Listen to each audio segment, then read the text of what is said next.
Chegamos ao segundo dia da nossa semana de oração, que já foi muito especial ontem. Eu tenho certeza que hoje a Janete também vai ser muito usada por Deus para falar ao nosso coração.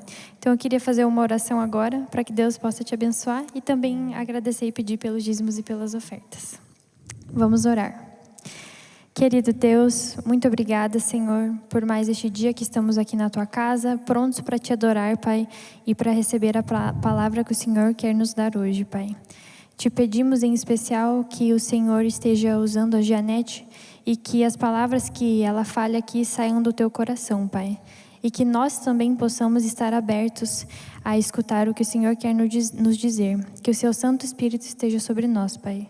Mas não só isso, que o Senhor também abençoe essas ofertas que foram trazidas aqui, Pai. E abençoe as pessoas que trouxeram elas de todo o coração, Senhor. É isso que te pedimos no Seu santo nome. Amém. Obrigada por essa oração, querida Vitória. Boa noite. Tudo bem com você? Como foi o seu domingo? Seja muito bem-vindo a essa nossa segunda noite, ou melhor, é a primeira noite, mas é o segundo dia dessa semana muito especial. Vire a página. Ele reescreve a história. É uma alegria receber você aqui presencialmente. E é um prazer enorme receber a você que está nos acompanhando virtualmente. Seja presencialmente, seja virtualmente. Se você está aqui neste momento, neste culto de adoração, não é por acaso. A providência divina trouxe você até aqui. E o Espírito de Deus tem uma mensagem especial para a sua vida hoje. O desejo do meu coração é que Deus, o nosso Pai, na sua infinita misericórdia, possa suprir cada uma das suas necessidades. Que o Divino Espírito Santo possa atender o clamor do seu coração. Ontem nós refletimos um pouquinho sobre as primeiras páginas borradas da história do nosso planeta na queda de Adão e Eva. O plano original de Deus é que o ser humano vivesse em harmonia, em paz, alegria, com plena saúde. Mas a gente sabe que a desobediência de Adão e Eva abriram o caminho para a dor, para o sofrimento, para a falta de paz e para tudo de ruim que a gente enfrenta aqui nessa vida. Mas é bom a gente pensar que, apesar da entrada do pecado, o plano original de Deus foi manchado, mas Ele não nos abandonou no meio do caminho. Ele ofereceu uma saída. E apesar de nós termos a difícil situação de conviver com o sofrimento hoje, a gente sabe que Deus pode mudar as circunstâncias. Eu não sei pelo que você está passando na sua casa, na sua vida, quais são as angústias, o que tira o seu sono, eu não sei. Mas eu sei que aquele que te ama com um amor eterno é capaz de mudar as circunstâncias. E hoje a gente vai refletir na Bíblia. Como Deus pode mudar as circunstâncias? Eu quero convidá-los a abrirem as suas Bíblias. Nós vamos ler o Evangelho de João, no capítulo 2. A gente vai ler aí no capítulo 2, a gente vai ler do verso 1 até o verso 10. E eu quero orar mais uma vez com vocês, com a Bíblia aberta. Conecte a sua mente agora com Deus e vamos orar. Querido Deus e bom Pai, obrigada, Senhor, pelo privilégio que nós temos de, depois de um dia de atividades diversas, a gente está aqui na Tua presença para ouvir a Tua voz. A Tua palavra está aberta. Que não sejam ideias, palavras humanas, mas que seja a Tua voz falando ao nosso coração, trazendo conforto, esperança, a certeza de que o Senhor está ao nosso lado. Que o sangue de Jesus nos limpe e nos purifique de todo pecado, para que a gente possa estar aprovado na Tua presença. Pedimos estas bênçãos e agradecemos em nome de Jesus. Amém. João, capítulo 2, a partir do verso 1, a gente lê. 3 dias depois, houve um casamento em Caná da Galileia. Achando-se ali a mãe de Jesus, Jesus também foi convidado com os seus discípulos para o casamento. Tendo acabado o vinho, a mãe de Jesus lhe disse: eles não têm mais vinho. Mas Jesus lhe disse: mulher, que tenho eu contigo? Ainda não é chegada a minha hora. Então ela falou aos serventes: fazei tudo que ele vos disser. Estavam ali 6 talhas de pedras que os judeus usavam para as purificações, e cada uma levava 2 ou 3 metretas. Jesus lhe disse: enchei de água as talhas. E eles encheram totalmente. Então lhe determinou: tirai agora e levai ao mestre-sala. E eles o fizeram. Tendo o mestre-sala provado a água transformada em vinho, não sabendo de onde viera, se bem que o sabiam os serventes que haviam tirado a água, chamou o noivo e lhe disse: todos costumam pôr primeiro o bom vinho, e quando já beberam fartamente, servem o inferior. Tu, porém, guardaste o bom vinho para agora. Essa é uma história muito conhecida. É o primeiro milagre de Jesus. Nessa história, a gente pode aprender de maneira muito prática como Deus age frente às nossas necessidades. Como Deus age frente aos desafios, às crises que assolam a nossa vida. A gente começou e no texto que nós lemos, a palavra de Deus diz, começa aí, já no início, a gente começa dizendo, ou melhor, a gente começa lendo que Jesus foi convidado para esse casamento. Eu gosto muito de pensar que benditas, felizes são as pessoas, são as famílias que convidam Jesus para fazer parte da sua história. Você tem convidado Jesus para a sua vida?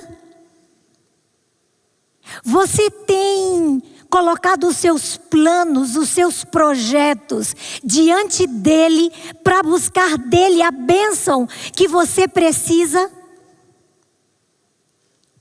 Sabe, tem uma frase que eu gosto muito, e essa frase diz que tudo aquilo que começa de joelhos permanece em pé. Eu vi que aqui tem alguns jovens. Eu quero falar para você, jovem que está aqui.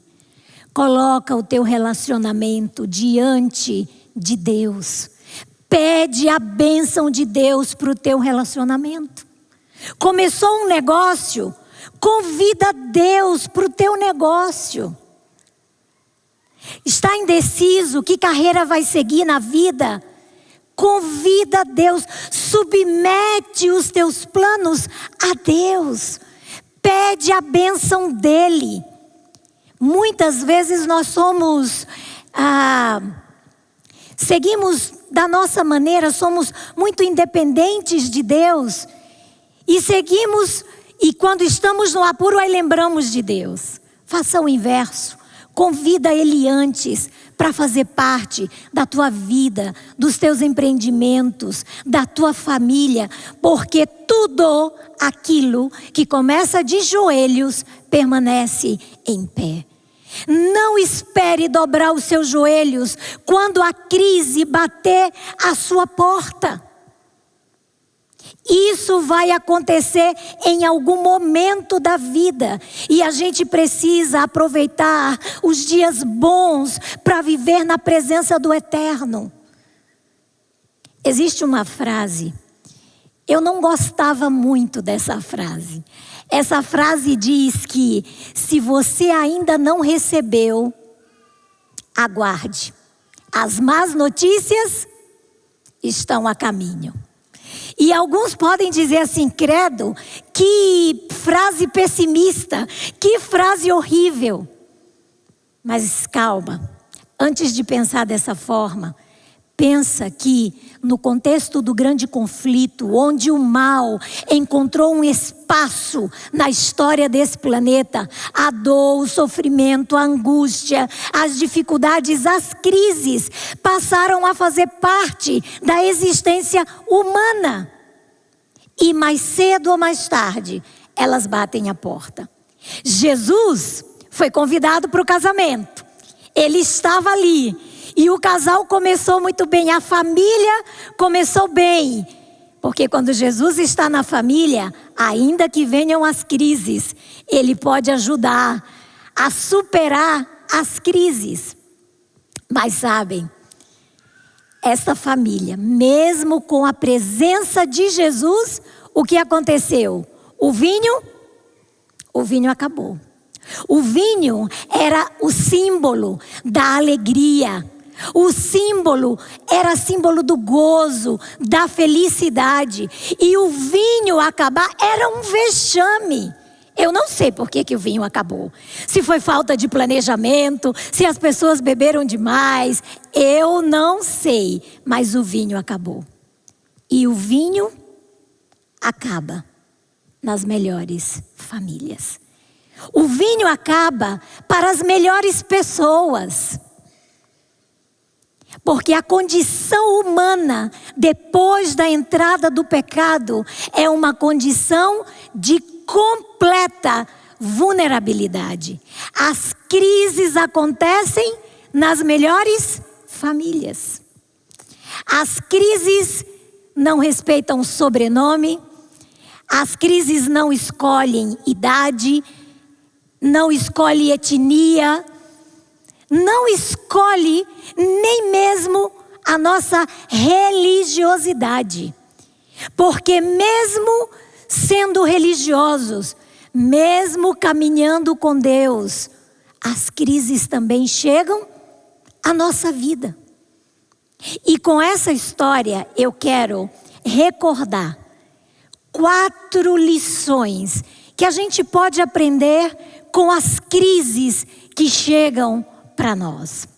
A primeira delas, eu gosto muito de pensar nessa perspectiva, e a primeira lição, ou a primeira verdade que a gente pode aprender sobre as crises da vida é: a vida cristã não é indolor. A vida cristã não é uma redoma onde você não enfrenta problemas, não enfrenta dificuldades. A vida cristã também tem as suas dores, também tem os seus desafios. O crente também bate o carro. O crente é assaltado, o crente é traído, o crente é caluniado, o crente fica doente, tem que enfrentar câncer, tem que enfrentar diagnósticos desafiadores. O meu pai, eu quero contar nesta semana um pouquinho da história dele para vocês. Mas o meu pai foi um homem muito fiel a Deus. O meu pai, ele dedicou a vida dele num trabalho voluntário para Deus, para salvar, para ajudar muitas pessoas. Mas os 3 últimos meses de vida do meu pai foi numa UTI gelada. eu entrava naquele ambiente e algumas vezes ele segurava a nossa mão com força, um lugar frio, um cheiro muito característico. Meu pai teve 6 AVCs, uma sequência. Que desafio! Nós orávamos, nós clamávamos. A vida cristã não é indolor. Foi Jesus mesmo quem nos ensinou em João 16:33. No mundo tereis aflições, mas tenham o quê? Bom ânimo, porque eu também enfrentei aflições, mas eu venci o mundo. A vida cristã não é indolor, mas com Cristo Jesus a gente pode enfrentar as crises que assolam, que chegam na nossa vida. A segunda verdade que eu aprendo sobre as crises é que as trevas, os desertos, as tempestades são inevitáveis, ainda que Cristo esteja ali presente.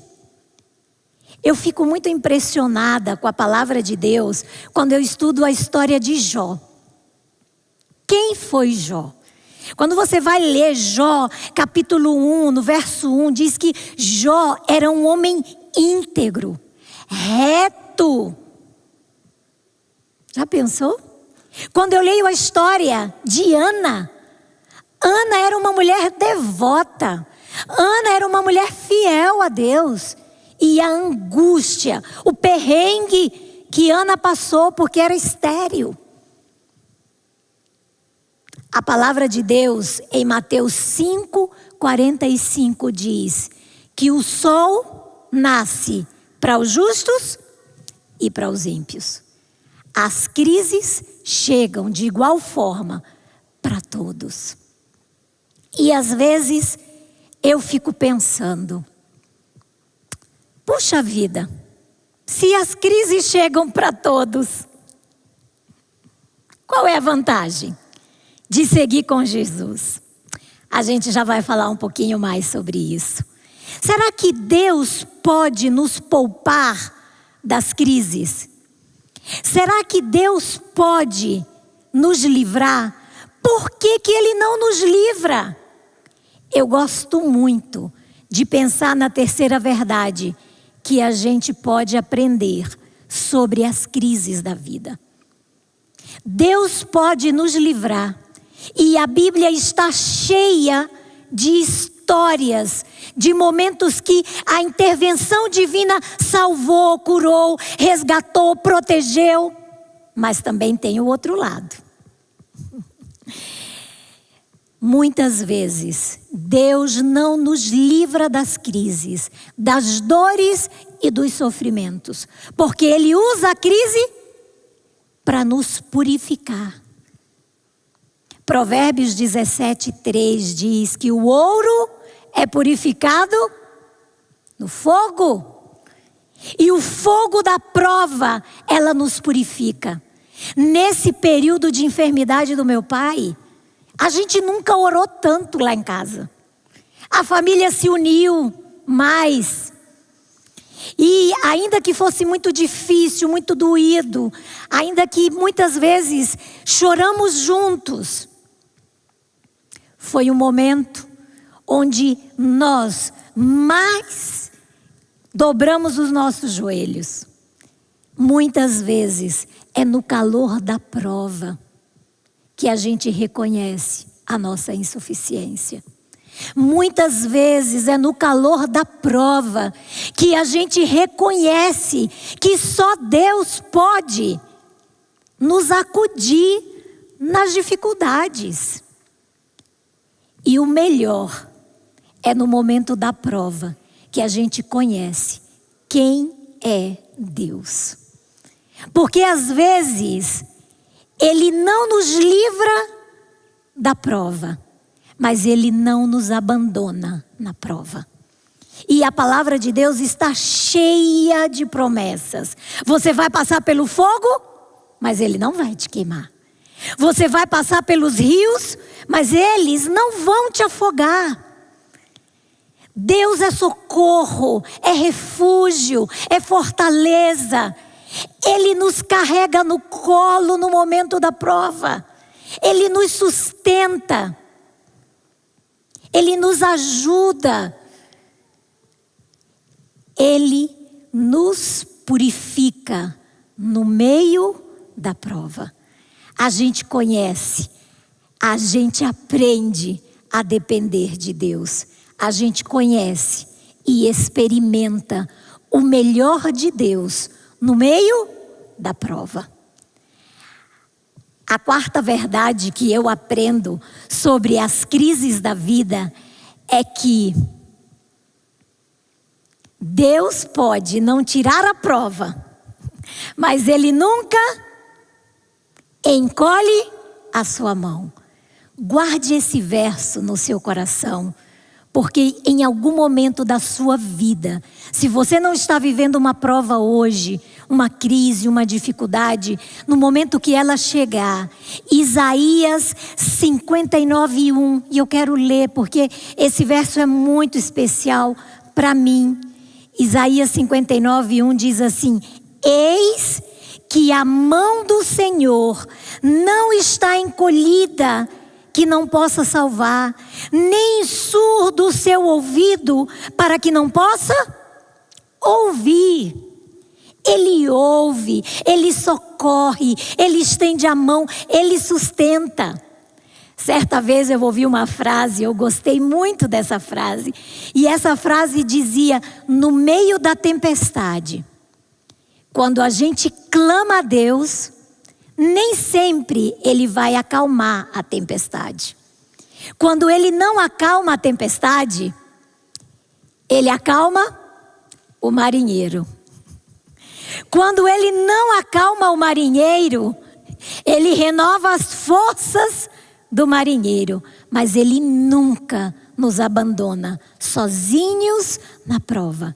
Especialmente quando nós buscamos, quando nós dependemos, quando nós clamamos. Você acha mesmo que Deus seria capaz, aquele que deu a vida por você, aquele que te criou e que faz de tudo para chegar no seu coração e na sua vida, você acha mesmo que Ele quer algum tipo de prejuízo ou de mal para a sua vida? Não. Deus sempre quer a nossa salvação.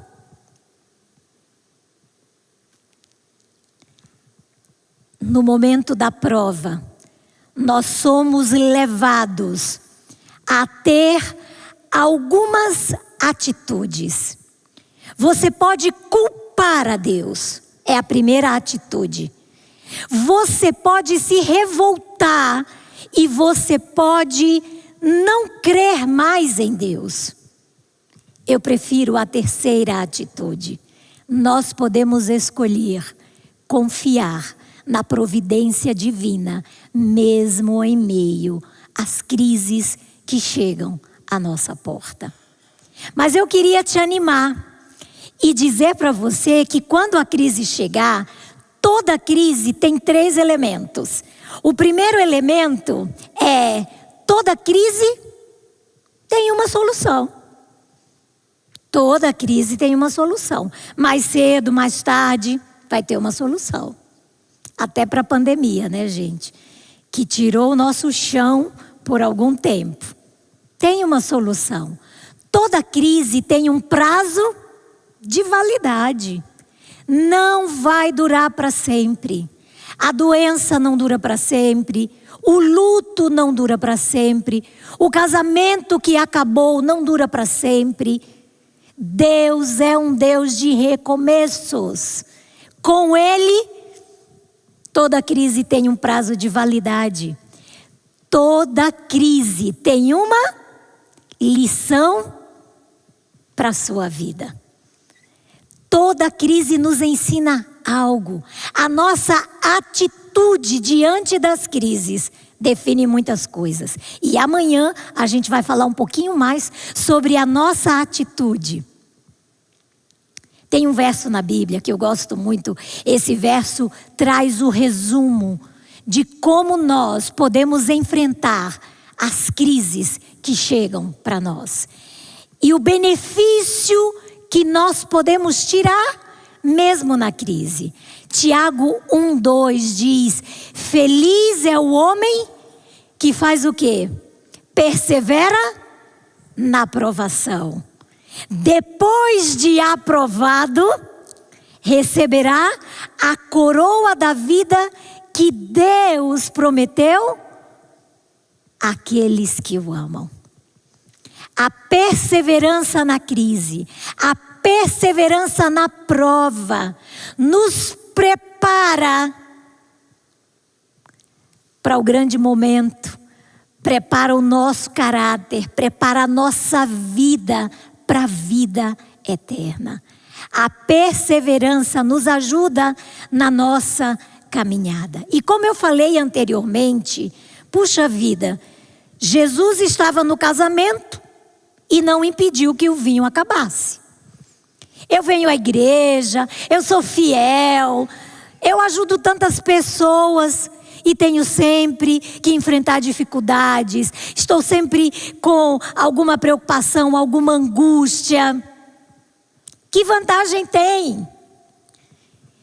Por incrível que pareça, embora não devamos servir a Deus por algum tipo de interesse egoísta, mas por entender o amor dele e em resposta a tudo que ele já fez e faz por mim. Embora o interesse não seja por benefícios, ainda assim tem benefícios. Porque aquele que segue a Deus, no momento da prova, a pessoa que não tem esperança em Deus, no momento da prova, ela se angustia, ela se desespera, pode levar as pessoas à loucura e até à morte. O crente, aquele que confia em Deus, aquele que coloca a sua confiança no Senhor, o sofrimento dói, o sofrimento sangra, mas em algum momento o sofrimento sara. Porque Deus tem o poder. Ele nos ajuda a sarar. Ele nos ajuda a curar das maiores feridas que chegam à nossa alma. Ah, queridos, caminhar com Jesus, andar com Ele, é a melhor escolha que eu e você podemos fazer. Voltando para a história, quando eles veem que o vinho acabou, que não tem muito o que fazer, eles têm uma atitude. Qual é a atitude? Eles correm e pedem ajuda de Jesus. Na verdade, eles pedem a Maria e Maria fala com Jesus. E algumas pessoas interpretam de maneira muito equivocada quando Jesus diz assim: mulher, que tenho eu contigo? Em nenhum momento Jesus foi desrespeitoso com a sua mãe. Esse mulher não era uma expressão de respeito. E a gente encontra no momento da cruz, Jesus cuidando da sua mãe. Jesus tinha apreço, cuidado, carinho. E aqui fica uma lição para nós do cuidado que nós devemos ter com os nossos pais sempre. Mas é interessante que Maria fala com Jesus, Jesus responde a Maria e Maria dá uma orientação aos discípulos, aos familiares que foram pedir ajuda de Jesus. O que Maria diz para eles? Façam tudo que ele disser. Sabe o que Maria estava querendo dizer com essa expressão? Façam tudo que ele vos disser. Maria estava querendo dizer o seguinte: obedeçam a tudo que ele vos disser. E aqui, queridos, a gente aprende algo muito especial para a nossa vida. O que significa fazer tudo aquilo que ele vos disser? Pode significar muitas coisas. Dentre elas, eu gosto de pensar que isso significa que o milagre é parte de Deus. Mas a obediência é a minha parte no processo. Deus está com o milagre, mas a obediência é a minha parte. Sabe, muitas vezes a gente tem dificuldade para entender e a gente deseja muito que Deus seja o Senhor solucionador dos nossos problemas. Mas nós temos muita dificuldade para fazer com que Ele seja o Senhor das nossas vontades. Nós não temos dificuldade para discernir a vontade de Deus. Ou o nosso problema não é discernir a vontade de Deus. O nosso maior problema é submeter a nossa vontade à vontade de Deus. A palavra traz claramente a vontade de Deus para as nossas vidas. Mas quantas vezes, entre a palavra e as minhas ideias, eu escolho as minhas ideias? Quantas vezes entre o assim diz o Senhor, eu escolho ficar com o assim eu gosto de fazer? E a gente tem muita dificuldade para viver uma vida de submissão completa, de rendição completa, entendendo que a vontade de Deus é soberana sobre a nossa vida. Quantas vezes nós lemos na palavra, buscai em primeiro lugar o reino de Deus e a sua justiça. E quantas vezes a gente busca os nossos próprios interesses em primeiro lugar. Nós lemos sobre o sábado e nós racionalizamos, eu posso descansar em um outro dia. Quantas vezes encontramos atalhos, desculpas para não viver uma vida de submissão e obediência a Deus. Meus queridos, a obediência, sim, ela abre portas para os milagres e fecha portas para os milagres também.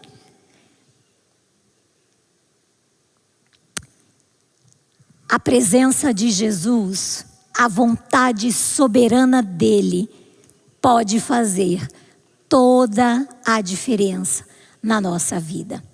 Eu não sei quanto a você, mas quando eu leio e quando eu estudo essa história, algumas coisas vêm à minha mente. E a primeira delas é que, quando eu penso, quando Maria diz assim, faça tudo o que ele vos disser. E Jesus diz aos serventes que façam o quê? Que encham as talhas de água. Eu sou uma pessoa bastante questionadora, confesso para vocês. Questiono, quero entender os porquês de muitas coisas. E eu fiquei me imaginando na cena do casamento. Acabou o vinho e Jesus manda fazer o quê? Enche a talha de água. Eu acho que eu, estando ali, seria a primeira a dizer, Senhor, o Senhor não está entendendo. Não acabou a água, acabou o vinho.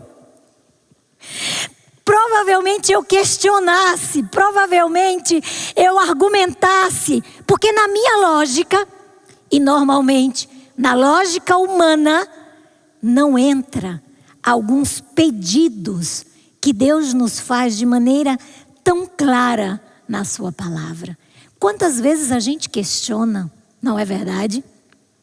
Recentemente eu li a história de um goleiro que se converteu ao evangelho. Ele veio para a igreja adventista e como parte disso, as portas foram se fechando e ele fiel, entregou a vida para viver a missão. A gente teve um testemunho lindo sobre a história desse goleiro, a fidelidade e muitas vezes no limite da prova, com dificuldade financeira para a família. Mas depois de ter superado todas as provas, foi lindo poder ouvir quando ele disse, nós fizemos a melhor escolha. Deus nos honrou e Deus nos ajudou a superar as crises. Não questione os pedidos de Deus para a sua vida. Confie. A obediência irrestrita, a obediência completa, abre portas para o milagre. Se aqueles homens tivessem dito assim: a gente não vai encher de água porque não foi a água que acabou, foi o vinho. Eles teriam perdido a grande oportunidade do milagre. A presença de Jesus fará toda a diferença na sua vida. Você está passando por provas, está vivendo no limite da prova. Você não sabe o que fazer nesse momento. Primeiro, reconheça que você não pode. E nós não podemos, nós somos vulneráveis, frágeis, limitados. Depois, reconheça que Ele pode todas as coisas. E quando Ele faz, o melhor vinho vem depois. O melhor está por vir, creia. É verdade. O melhor está por vir na vida daqueles que confiam, que se entregam, que obedecem, que seguem em fidelidade a Deus. Aquela grande crise se tornou numa grande realização e num grande momento de felicidade para aquela família, porque Deus estava presente. Porque eles foram obedientes, porque eles fizeram o que eles tinham que fazer. Reconheça que Ele pode fazer todas as coisas. Finalmente, faça o que eles fizeram. Vá até Jesus e receba as surpresas do milagre. Ele tem muito, Ele pode muito. O impossível é apenas uma das características de um Deus que pode todas as coisas. O apelo desta noite é para que você faça com que Jesus seja o primeiro, o último e o melhor em todas as coisas, em todas as áreas, em todos os momentos da sua vida. Está passando por prova? Jesus, em Mateus 28:19, diz: eu estarei convosco todos os dias. Caminha na prova, mas caminha com a sua mão dada com a mão do Senhor. Eu me deparei com uma história, a história de Derek. Essa é uma história que rodou por muitos lugares. E eu não sei, eu vou tentar passar o vídeo, porque o vídeo resume, mas é uma história que toca muito o meu coração. E vocês já vão entender por quê. Vamos ver esse vídeo.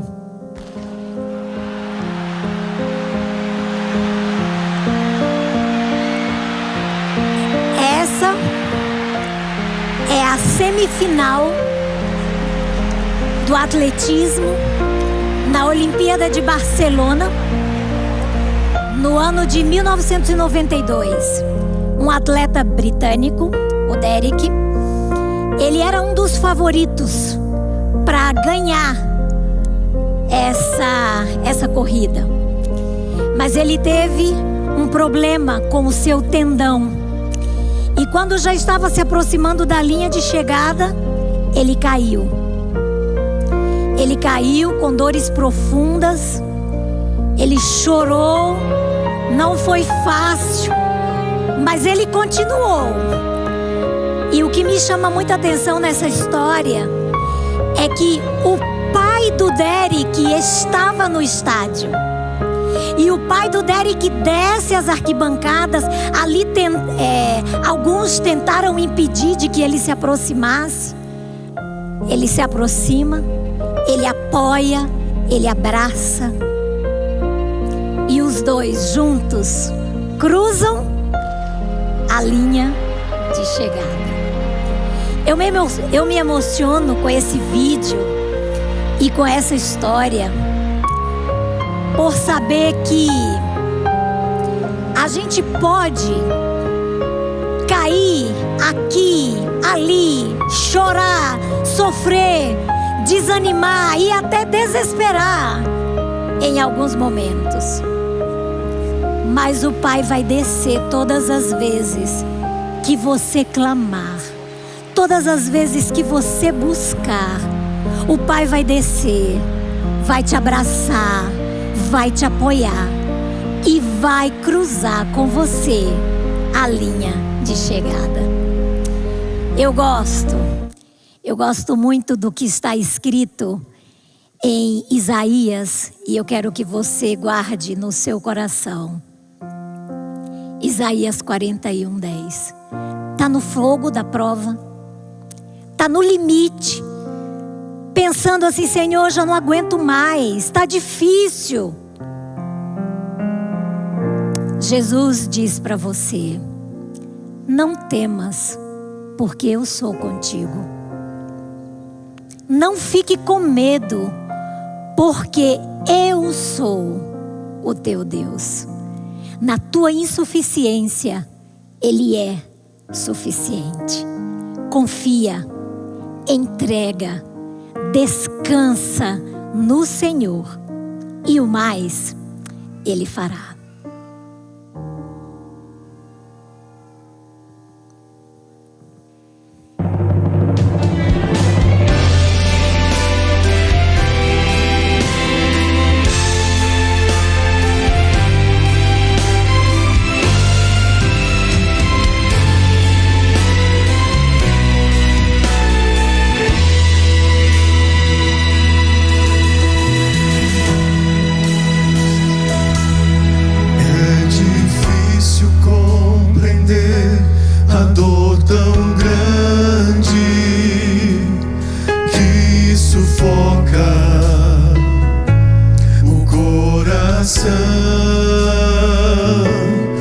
A batalha é cruel e atinge a alma.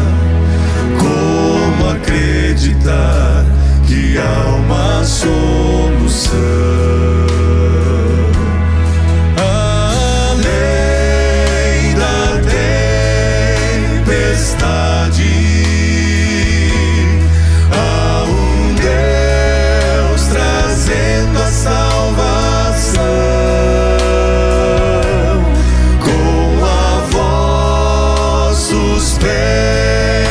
as ondas,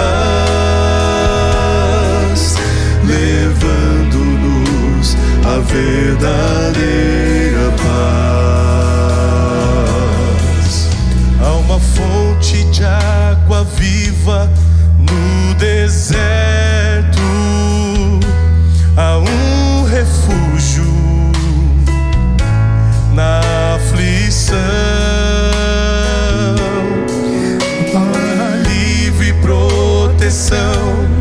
Na angústia, entregando nossos fardos ao Senhor. Além da tempestade, há um Deus trazendo a salvação.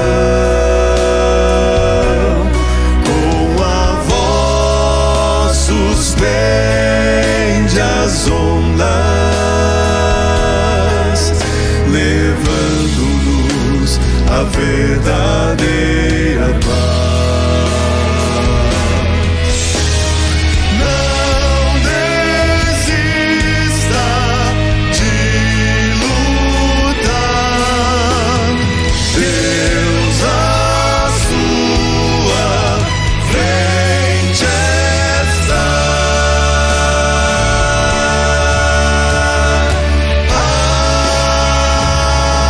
Além da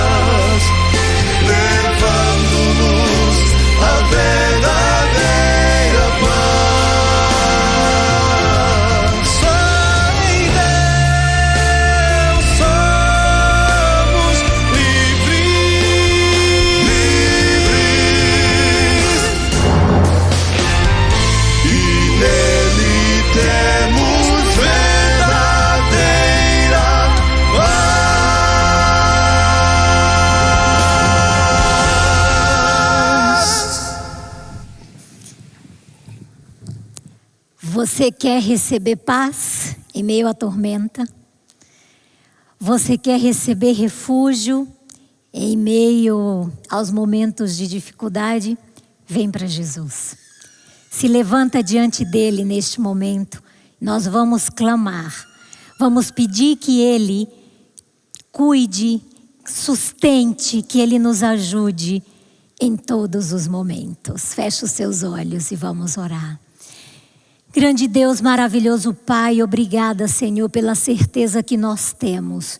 Que ainda que tenhamos que enfrentar muitas provas, crises, sofrimentos diversos nesta terra, o Senhor nunca nos desampara.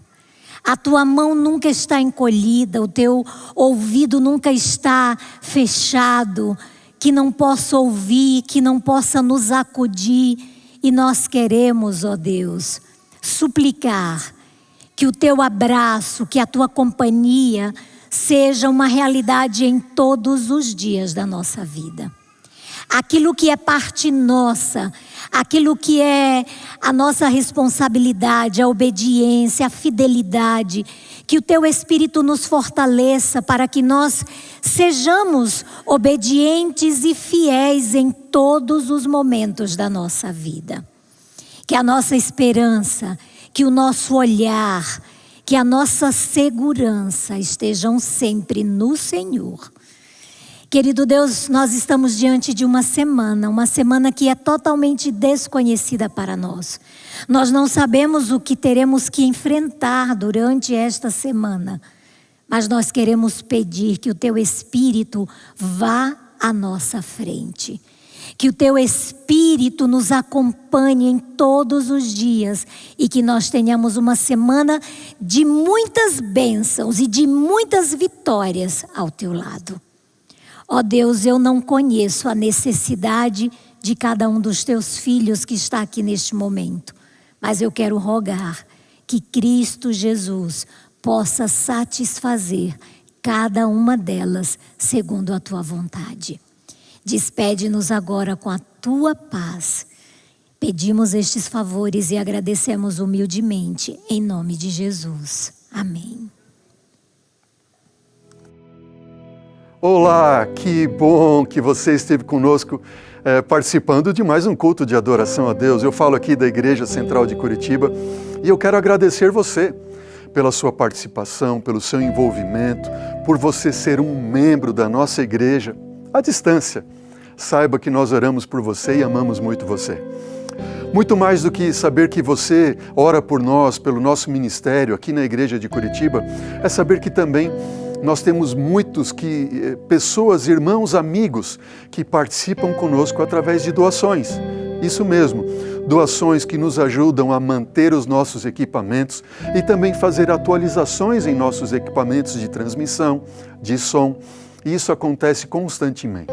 Se você quer, além de orar, participar conosco através de doações, de ofertas, para que o Evangelho continue sendo propagado aqui, através da Igreja Central de Curitiba para todo mundo e abençoar tantas pessoas como você tem sido abençoado, seja você também um doador. Acesse o link que aparece na sua tela ou também o link na descrição deste vídeo. Que Deus te abençoe grandemente. Muito obrigado.